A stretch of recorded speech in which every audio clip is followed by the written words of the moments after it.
Dalaygon ang ato ang buhi nga Dios niining taknaa magapaambit na usab kita sa pulong sa Ginoo magisgot sa tao og ato ang na discuss atong previous nato nga video mahitungod sa plano sa Dios sa pagbuhat niya og tao og ang purpose nganong gibuhat niya ang tao is to dominate, no, the world, no, iyahang dominahan ang kalibutan, tanan, no, mga kahayupan, mga langgam, mga isda o ang tanan nga nani ning kalibutan na bali siya ang mahimong sinaligan ang tao mao na ang nasa hunahuna sa Dios mga igsoon og sa aktual na pagbuhat sa Ginoo sa tao mao ni atong mabasa diri sa kapitulo 2 sa Genesis bersikulo 7 matod pa dinhi og giumol sa Ginoong Dios ang tao gikan sa abog sa yuta o gihuypan niya ang mga buho sa iyang ilong sa gininhawa sa kinabuhi og ang tao nahimong kalag nga may kinabuhi. So diri nato na suta kung asa gikan ang tao.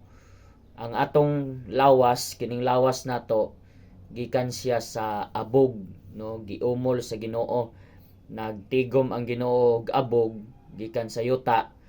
iyaha kining giumol but pasabot yang gibasa og tubig, giumol,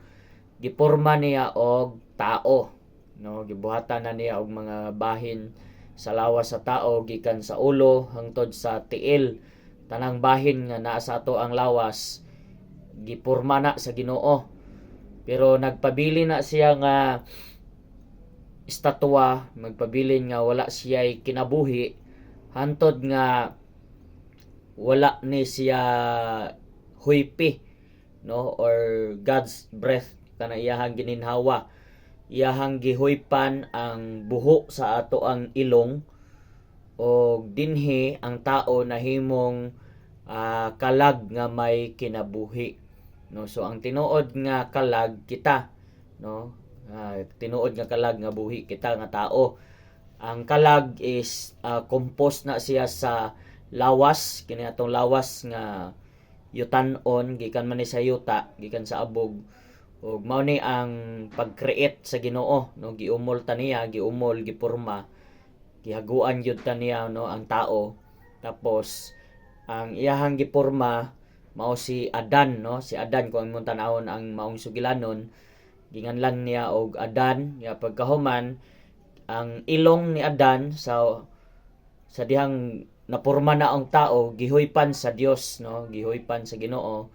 og kinabuhi, huyop sa kinabuhi, og matawag nato siya og human spirit or espiritu, no, nga gihatag sa Dios sa maong lawas aron nga mahimo siyang kalag nga may kinabuhi. So dinhi ato ang suta nga dili lang di ay kay ning tunga-tunga rata diri sa kalibutan og samot nang wala ta nagikan sa unggoy, no, gi-special gyud ta nga gibuhat sa Dios, no, nagathered siya og abog nya tapos gihuypan niya ato ang ilong